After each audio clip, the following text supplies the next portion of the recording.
Episode 1 और 2 में आपने देखा 3 साल पहले अचानक गायब होने के बाद सबने यही मान लिया था कि मैं अब इस दुनिया में नहीं रहा। लेकिन पूरे 3 साल बाद मैं फिर से क्योटो यूनिवर्सिटी लौट आया, जहां मेरी मुलाकात एक बार फिर लिन छिंगशुए से हुई। 3 सालों का दर्द, शिकायतें और अधूरी भावनाएं आखिरकार हमारे बीच बाहर आ गईं। वहीं दूसरी तरफ मुझे अचानक एक जरूरी ट्रेनिंग के लिए वापस जाना पड़ा। लड़कों के हॉस्टल के बाहर ज्यादा भीड़ नहीं थी। मैं धीरे धीरे रास्ते पर चलता हुआ कैंटीन में नाश्ता करने जा रहा था कि अचानक मेरे पीछे से कांपती हुई आवाज सुनाई दी, शाओयू शाओयू। मैंने चौंक कर पीछे देखा। लिन छिंगशुए की आंखों से आंसू तो पहले ही पोंछे जा चुके थे, लेकिन उसकी नजरें अभी कांप रही थी। वो मेरे सामने आकर रुक गई और बिना कुछ कहे मुझे देखती रही। 3 साल बीत चुके थे, लेकिन मेरे चेहरे में ज्यादा बदलाव नहीं आया था। हाँ, कद थोड़ा और लंबा हो गया था। पहले लिन छिंगशुए अक्सर मजाक उड़ाते हुए कहती थी कि मैं किसी बूढ़े प्रोफेसर जैसा लगता हूँ, क्योंकि मैं हर बात बहुत गंभीरता से करता था। अब भी मैं वैसा ही दिख रहा था। साधारण कपड़े पहनने के बावजूद मेरे अंदर वही शालीन और शांत व्यक्तित्व साफ झलक रहा था। हालांकि उसने वीडियो में मुझे एक बार देख लिया था, लेकिन सामने खड़े होकर देखने का एहसास बिल्कुल अलग था। उसी पल उसे लगा जैसे उसका दिल धड़कना भूल गया हो। दोनों के बीच गहरी खामोशी छा गई। कोई भी पहले बोलने की हिम्मत नहीं जुटा पा रहा था। उसके मन में इस समय कई भावनाएं एक साथ उमड़ रही थी, हैरानी, उलझन, गुस्सा और सबसे ज्यादा शिकायत। आखिर मैं 3 साल पहले बिना कुछ बताए क्यों चला गया? चाहे हम कभी रिश्ते में नहीं थे, लेकिन दोस्त होने के नाते एक अलविदा तो बनता था। मैं भी वहीं खड़ा उसे देखता रह गया। 3 साल बाद भी वो वैसी ही खूबसूरत थी जैसी पहले हुआ करती थी। असल में रिसर्च बेस से निकलते समय मैंने मन ही मन सोच रखा था कि उससे मिलूंगा तो क्या कहूंगा, इन 3 सालों में तुम्हारी जिंदगी कैसी रही? क्या तुम्हारा कोई बॉयफ्रेंड है? मुबारक हो, आखिर तुम बीजिंग यूनिवर्सिटी में पहुंच ही गई। लेकिन अब जब वो सच में मेरे सामने खड़ी थी, मेरे पास कहने के लिए एक भी शब्द नहीं था। 3 साल पहले मुझे एक ऐसी चीज मिली थी जिसे इस दुनिया का कोई इंसान समझ नहीं सकता था। अनंत ज्ञान भंडार, एक रहस्यमयी विरासत जो मेरी चेतना के भीतर मौजूद थी। मैं आज तक उसकी असली प्रकृति नहीं समझ पाया हूँ, लेकिन उसी के ज्ञान की मदद से मैंने 1 नैनोमीटर की लिथोग्राफी तकनीक विकसित की थी, और वो तकनीक भी उस ज्ञान के महासागर में सबसे साधारण चीजों में से एक थी। उसी तकनीक को मैंने देश को सौंप दिया और उसी दिन से मेरी जिंदगी बदल गई। 3 साल पहले अचानक गायब हो जाने की असली वजह भी यही थी। हम दोनों कई सेकंड तक एक दूसरे को देखते रहे। उन कुछ पलों में हाई स्कूल की सारी यादें फिर से ताजा हो गई। क्लास में साथ खड़े होकर सवाल हल करना, स्टूडेंट्स का हमें छेड़ना, एक दूसरे को हौसला देते हुए स्कूल स्पोर्ट्स मीट में दौड़ना, क्लास में चुपके से खाई गई तीखी स्नैक्स, शाम के वक्त आसमान में फैली लालिमा और डूबते सूरज के नीचे बिताए गए वो पल। उनकी जवानी की हर याद में एक दूसरे का नाम गहराई से जुड़ा हुआ था। बस अफसोस इतना था कि लिन छिंगशुए ने कभी बास्केटबॉल खेलने के बाद मेरे पसीने और धूल से भरे हाथ को नहीं थामा, और मैं भी कभी उसके चेहरे पर उड़कर आई बालों की लटों को धीरे से पीछे नहीं कर पाया। मैं काफी देर तक वहीं खड़ा हिचकिचाता रहा। आखिरकार मैंने सिर उठाकर धीरे से पूछा, सुना है मैं मर गया था? मेरी बात सुनते ही लिन छिंगशुए की आंखें फिर से लाल हो गईं। ऐसा लग रहा था जैसे उसके गले में हजारों शब्द अटक गए हों। उसने दांत भींचते हुए कहा, हाँ चू शाओयू, तुम तो मर चुके थे ना, तो फिर अब वापस क्यों आए हो? पूरे 3 साल तक वो सचमुच यही मानती रही कि मैं इस दुनिया में नहीं रहा, लेकिन अब मैं अचानक उसके सामने खड़ा था। मेरी आवाज एक पल को रुक गई। मैं बहुत कुछ समझाना चाहता था, बताना चाहता था कि इन 3 सालों में मेरे साथ क्या हुआ, मैं क्यों चला गया और क्या कर रहा था। लेकिन मेरी पहचान और मेरा काम अब ऐसे स्तर पर पहुंच चुके थे जहां मैं अपने सबसे करीबी लोगों को भी सच नहीं बता सकता था। मैंने देश के लिए जो कुछ किया था, शायद उसकी सच्चाई मेरे मरने के बाद ही दुनिया के सामने आती। आखिर में मेरे होठों से बस एक धीमी सी बात निकली, जो भी हो बहुत समय बाद मिले। लिन छिंगशुए का चेहरा अचानक ठंडा पड़ गया। उसने बेरुखी से कहा, मैं तुमसे मिलना ही नहीं चाहती थी, मैं सिर्फ ये देखने आई थी कि तुम सच में मरे हो या नहीं। अब पता चल गया कि तुम जिंदा हो तो मैं चलती हूं। इतना कहकर वो मुड़ी और जाने लगी। मैंने तुरंत आवाज लगाई, लिन छिंगशुए। वो रुकी, लेकिन पीछे मुड़े बिना ठंडे स्वर में बोली, क्या है? मैंने धीमे से कहा, उस समय जो वादा किया था मैं उसे भूला नहीं। वो अचानक हंस पड़ी, लेकिन उसकी हंसी में गुस्सा और दर्द साफ झलक रहा था। उसने मेरी तरफ देखकर कहा, वादा? शाओयू, आखिर हमारा रिश्ता ही क्या था? तुम खुद को क्या समझते हो? जब मन किया गायब हो गए, और अब जब चाहा फिर सामने आ गए। 3 साल, पूरे 3 साल मैंने तुम्हें न जाने कितने मैसेज भेजे, लेकिन तुमने एक का भी जवाब नहीं दिया। बिना किसी वजह के ऐसे गायब हो गए जैसे दुनिया में कभी थे ही नहीं। क्या तुम्हें लगता है कि ऐसा करना बहुत कूल था, बहुत शानदार था? क्या तुम चाहते थे कि मैं जिंदगी भर तुम्हें याद रखूं? उसकी आवाज कांपने लगी।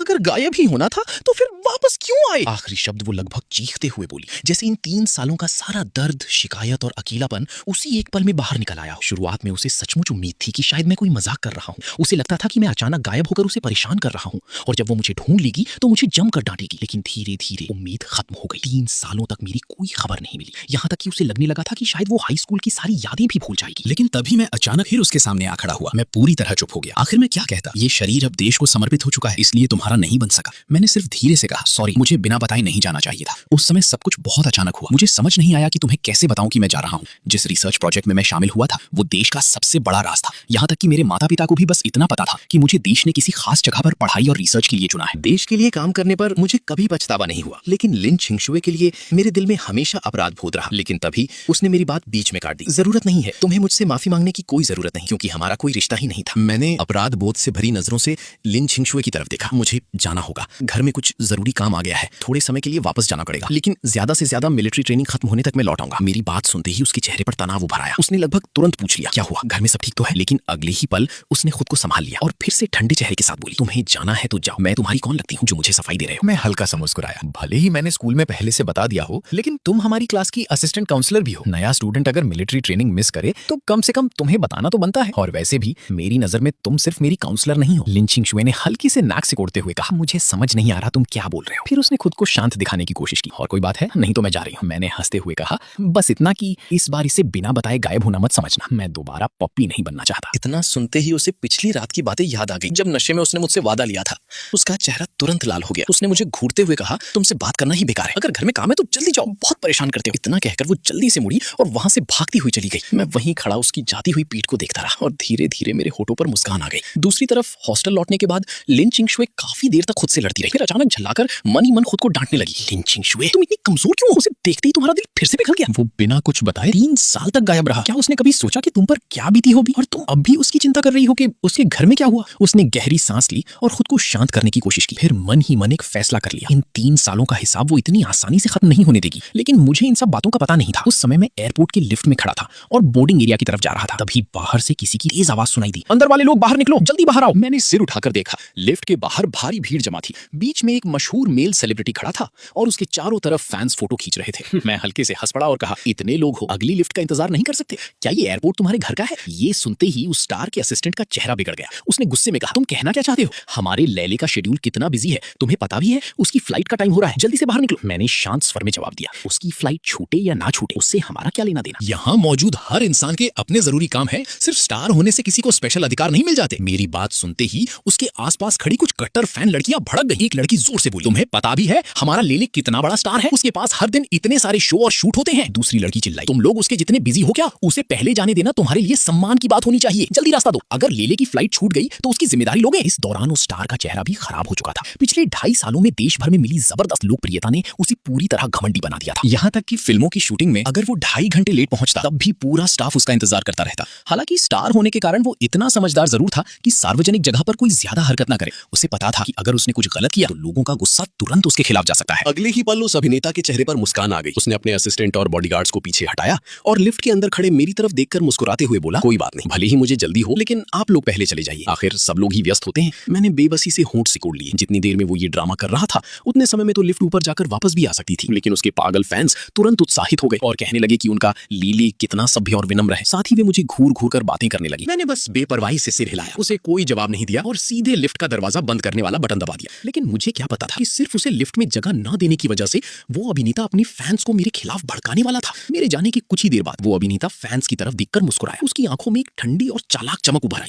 उसने बनावटी नरमी से कहा, ठीक है दोस्तों, ज्यादा हंगामा मत करो, ये बस एक छोटी सी बात थी, इसे इंटरनेट पर मत फैलाना, ठीक है? अब सब लोग घर जाइए। उसका असिस्टेंट भी तुरंत समझ गया और मुस्कुराते हुए बोला, हाँ दोस्तों, प्लीज इस बात को ऑनलाइन मत डालना, बिल्कुल भी वायरल मत करना। हालांकि दोनों के मन में पहले से ही प्लान चल रहा था कि अगर ये मामला इंटरनेट पर फैल गया तो इससे अपने स्टार की पब्लिसिटी कैसे बढ़ाई जाए। जो फैंस पहले इस बात को इतना गंभीर नहीं मान रहे थे वे भी अब पूरी तरह भड़क गए। देखते ही देखते उस अभिनेता के फैन ग्रुप्स में हंगामा मच गया। उनके लिए लीले कोई इंसान नहीं बल्कि भगवान जैसा था। उन्हें लगा जैसे किसी ने उनके परिवार का अपमान कर दिया हो। सिर्फ 10-15 मिनट के अंदर ही इंटरनेट पर मेरे खिलाफ पोस्ट्स की बाढ़ आ गई। एडिट किए हुए वीडियो, मुझे गालियां देने वाले पोस्ट और मुझे खोजने की कोशिश करने वाले थ्रेड्स हर जगह फैल गए। यहाँ तक कि लीले से माफी मांगो, हमारे आइडल को सम्मान दो नाम का एक पोस्ट सीधे ट्रेंडिंग में पहुंच गया। धीरे धीरे मेरी कुछ निजी जानकारी भी इंटरनेट पर डाल दी गई। हालांकि मेरी असली पहचान और महत्वपूर्ण जानकारी SSS लेवल सिक्योरिटी के तहत छिपी हुई थी, इसलिए कोई ज्यादा कुछ पता नहीं लगा पाया। लेकिन इसके बावजूद मेरी तस्वीर इंटरनेट पर वायरल हो गई। खासकर लोगों ने मेरी प्रोफाइल में ये लाइन देखकर हंगामा मचा दिया, बीच के 3 सालों में चू शाओयू के बारे में कोई रिकॉर्ड मौजूद नहीं है। बस फिर क्या था, उन पागल फैंस ने इंटरनेट पर मुझे घेरना शुरू कर दिया। आजकल बीजिंग यूनिवर्सिटी में एडमिशन लेना इतना आसान हो गया है क्या? इस आदमी का कोई एग्जाम रिकॉर्ड नहीं मिला, ना ही किसी इंटरनेशनल प्रतियोगिता का नाम।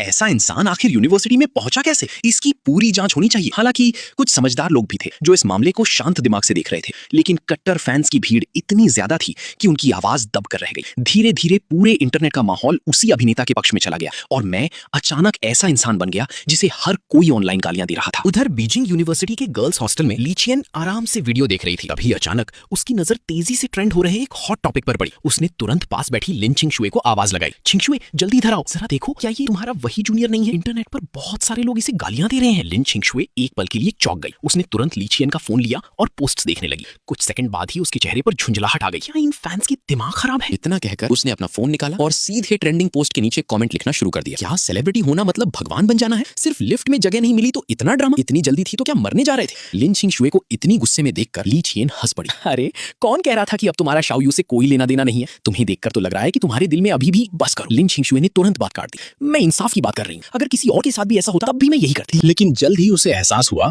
कि उसका कमेंट हजारों गालियों और ट्रोल कमेंट्स में दब चुका है। ली चियन ने घबराकर कहा, छिंगशुए, मामला बहुत बिगड़ गया है। लेले के ये पागल फैंस तुम्हारे जूनियर को छोड़ने वाले नहीं लगते। इस बार तो वो सच में बड़ी मुसीबत में फंस गया। उसी समय एक बेहद गोपनीय सरकारी ऑफिस में अचानक रेड अलर्ट जल उठा। कमरे में बैठे कर्मचारी तुरंत घबरा गए और तेजी से रिपोर्ट देने लगे। सर, तुरंत ट्रेंड हटाने की जरूरत है। बड़ी संख्या में लोग इंटरनेट पर हमारे SSS लेवल गोपनीय सदस्य की जानकारी फैलाने की कोशिश कर रहे हैं। इससे राष्ट्रीय सुरक्षा को खतरा हो सकता है। हमने इमरजेंसी ब्लॉकिंग शुरू कर दी है। कृपया आगे के आदेश दें। ये सुनते ही राष्ट्रीय सुरक्षा विभाग के प्रमुख लियू चांगचिंग गुस्से से भड़क उठे। तुम लोग कर क्या रहे थे? फौरन इंटरनेट से शाओयू की सारी जानकारी हटाओ और तुरंत जांच शुरू करो कि कहीं विदेशी जासूसी एजेंसियां इस मामले को हवा तो नहीं दे रही हैं। उन्होंने टेबल पर हाथ मारते हुए कहा, मैं तुम्हें सिर्फ 10 मिनट दे रहा हूं। अगर उस लड़के को कुछ भी नुकसान पहुंचा तो तुम में से कोई बच नहीं पाएगा।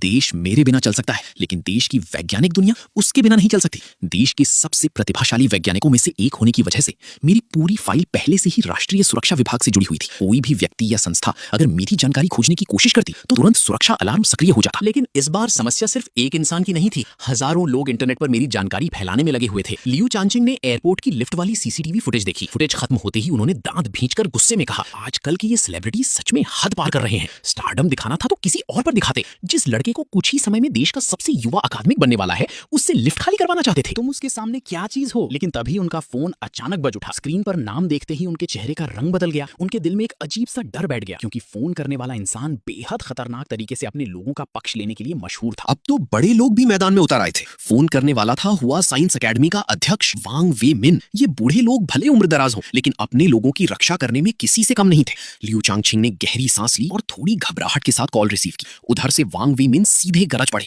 लियू चांगचिंग, तुम्हारा सुरक्षा विभाग आखिर कर क्या रहा है? इतना बड़ा मामला इंटरनेट पर फैल गया और तुम लोग सो रही थी क्या? उन्होंने गुस्से में आगे कहा, मैं तुम्हें साफ बता देता हूं, अगर शाओयू की पहचान उजागर हुई ना तो मैं खुद तुम्हारे ऑफिस आकर हंगामा कर दूंगा, चाहे इस बूढ़े की इज्जत ही क्यों ना चली जाए। लियू चांगचिंग तुरंत नरम पड़ गए। वांग सर, कृपया शांत हो जाइए। हमने कार्रवाई शुरू कर दी है। 10 मिनट के अंदर इंटरनेट से सारी जानकारी हट जाएगी। फिर उन्होंने जल्दी से कहा, और उस स्टार का मामला भी मैं खुद संभालूंगा। मैं अभी संस्कृति विभाग के अधिकारियों को बुलाता हूं। आप निश्चिंत रहिए, इस मामले में आपको और देश के सभी वैज्ञानिकों को जवाब मिलेगा। ठीक है, मैं तुम्हारी खबर का इंतजार करूंगा। इतना कहकर वांग वेइमिन ने फोन काट दिया। लियू चांगचिंग ने थकी हुई सांस छोड़ी, फिर दांत भींचते हुए अपनी टेबल का फोन उठाया। उन्होंने आदेश दिया, संस्कृति विकास विभाग के प्रमुख को बोलो आधे घंटे के अंदर मेरे ऑफिस में हाजिर हो जाए, वरना मैं खुद उनके विभाग पहुंच जाऊंगा। उधर एयरपोर्ट के वेटिंग हॉल में मुझे भी वांग वेमिन का फोन आया। उन्होंने शांत आवाज में कहा, शाओचू, इस मामले की चिंता मत करो, सब कुछ मैं संभाल लूंगा। तुम बस आराम से अपनी फ्लाइट का इंतजार करो। बाहर की बातें तुम्हारे दिमाग पर असर नहीं डालनी चाहिए। एक दिन के अंदर मैं तुम्हें संतोषजनक जवाब दूंगा। असल में मैं भी इस बात को ज्यादा गंभीरता से नहीं ले रहा था, लेकिन तभी अचानक कुछ फैशनेबल लड़कियां मेरे सामने आ खड़ी हुई। उनकी आंखों में साफ तिरस्कार था। उनमें से एक हंसते हुए बोली, ओ तो तुम ही शाओयू हो। चेहरा तो अच्छा है, लेकिन इतनी जल्दी थी ना तुम्हें? फिर अभी तक एयरपोर्ट पर क्या कर रहे हो? दूसरी लड़की व्यंग्य से बोली, सच बोलो, तुम हमारे लेले की लोकप्रियता का फायदा उठाकर खुद मशहूर होना चाहते हो ना? तुम्हें फेम चाहिए? ठीक है, हम तुम्हें अच्छी तरह वायरल कर देते हैं। इतना कहकर एक लड़की ने सीधे मेरे ऊपर पानी की बोतल उड़ेल दी। मैं कुछ समझ पाता उससे पहले ही पूरा भीग चुका था। वेटिंग हॉल के सिक्योरिटी गार्ड्स ने ये देखा तो तुरंत भागते हुए हमारी तरफ आए। अरे तुम लोग क्या कर रही हो? लेकिन वो लड़कियां एक दूसरे को देखकर तुरंत भाग गई। मैंने चुपचाप टिश्यू से अपने कपड़े पोंछे। तभी बगल में रखा मेरा फोन अचानक चमक उठा। मैसेज लिन छिंगशुए का था, तुम ठीक हो ना? उस एक मैसेज ने मेरा खराब मूड पल भर में बदल दिया। मैं मुस्कुराया और जवाब टाइप करने ही वाला था कि तभी हॉस्टल के मेरे दोस्त का फोन आ गया। कॉल उठाते ही मेरा चेहरा गुस्से से भर गया। असल में लिन छिंगशुए और उसकी रूममेट्स इंटरनेट पर मेरा बचाव कर रही थी, लेकिन किसी ने ये खोज निकाला कि स्कूल के समय हम दोनों क्लासमेट थे। फिर किसी ने उसकी तस्वीरें भी इंटरनेट पर डाल दी। अब लीले के फैंस उसे भी गालियां दे रहे थे। अब तक मैं उन पागल फैंस को नजरअंदाज कर रहा था, सोचता था कि लोग हैं, बोलेंगे, लेकिन इस बार मैं सच में बर्दाश्त नहीं कर पाया। मैंने गहरी सांस ली और लिन छिंगशुए के भेजे हुए मैसेज को फिर से देखा। वो खुद इंटरनेट पर बुरी तरह ट्रोल हो रही थी, फिर भी सबसे पहले मेरी चिंता कर रही थी। मैं मन ही मन बुदबुदाया, ये लड़की सच में बेवकूफ है। मैं मन ही मन बुदबुदाया, ये लड़की सच में बेवकूफ है। कुछ सेकंड सोचने के बाद मैंने तुरंत उसे कॉल कर दिया। फोन बहुत जल्दी उठ गया। उधर से लिन छिंगशुए की चिंतित आवाज आई, शाओयू, तुम एयरपोर्ट पर ठीक तो हो ना? तुम ठीक तो हो ना? मैंने सुना है लेले के फैंस बहुत पागल हैं, उन्होंने तुम्हारे साथ कुछ किया तो नहीं? मैं हल्का सा मुस्कुराया और धीरे से बोला, मैं बिल्कुल ठीक हूँ। इस मामले की चिंता तुम फिलहाल मत करो, सब कुछ मुझे संभालने दो, ठीक है? मैंने आगे कहा, तुम बस हॉस्टल में ही रहो, इंटरनेट मत देखो, कोई अच्छी सी फिल्म लगा लो और आराम से देखो।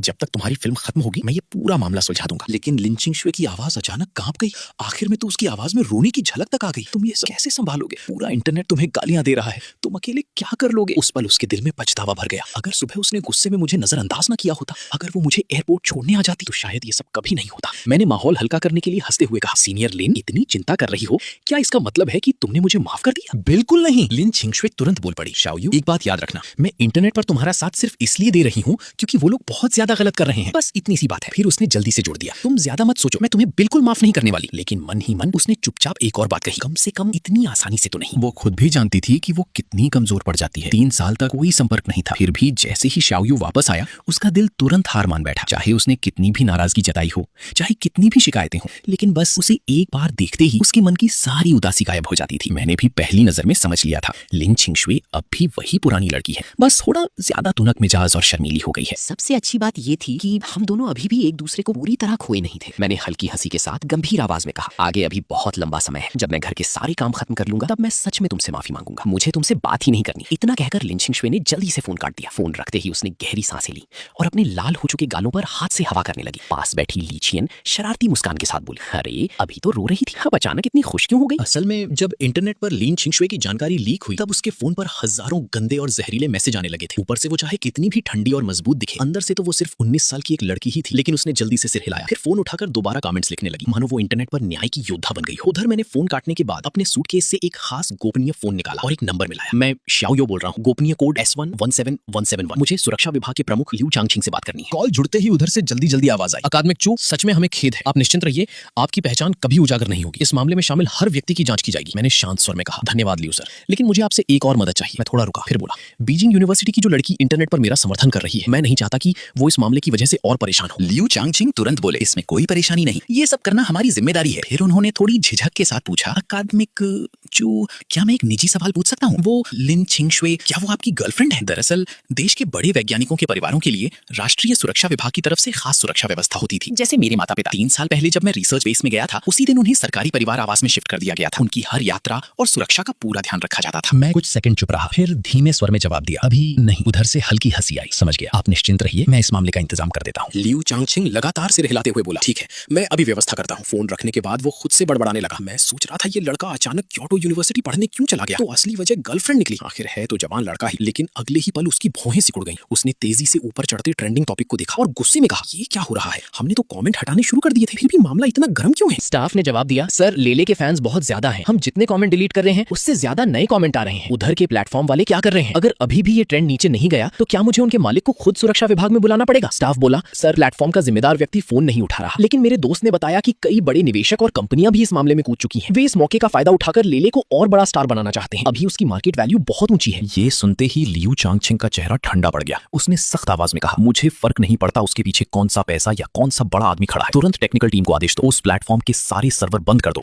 जो भी लोग इंटरनेट पर गलत बातें फैला रहे हैं, सबके अकाउंट तुरंत बैन कर दिए जाएं और उन तथाकथित बड़े लोगों को भी सुरक्षा विभाग में बुलाओ। मैं भी देखता हूं उनके पैसे ज्यादा बड़े हैं या मेरे 49 नंबर की जूते। फिर उसने एक और आदेश दिया, बाकी सभी एजेंसियों को भी खबर कर दो। 2 मिनट के अंदर इंटरनेट से शाओयू से जुड़ी हर जानकारी गायब हो जानी चाहिए। उधर एयरपोर्ट के लग्जरी वीआईपी वेटिंग रूम में लेले आराम से महंगी मसाज चेयर पर लेटा हुआ था। वो इंटरनेट पर तेजी से वायरल हो रहे मुद्दे को देखकर बेहद खुश था। उसकी आंखों में घमंड साफ झलक रहा था। एक आम आदमी होकर मुझसे टक्कर लेना चाहता है, मैं तो बस उंगली हिलाऊं और उसकी जिंदगी बर्बाद हो जाए। बगल में खड़ा उसका असिस्टेंट तुरंत चापलूसी करते हुए बोला, लेले भाई, आपके फैंस सच में कमाल के हैं। आधे घंटे से भी कम समय में ये मुद्दा लगभग नंबर 1 ट्रेंड बन गया। आपकी पॉपुलैरिटी फिर बढ़ गई। दोनों खुशी मना रहे थे, लेकिन उन्हें बिल्कुल अंदाजा नहीं था कि बहुत जल्द उनकी जिंदगी का अगला पड़ाव जेल की सिलाई मशीन चलाना बनने वाला है।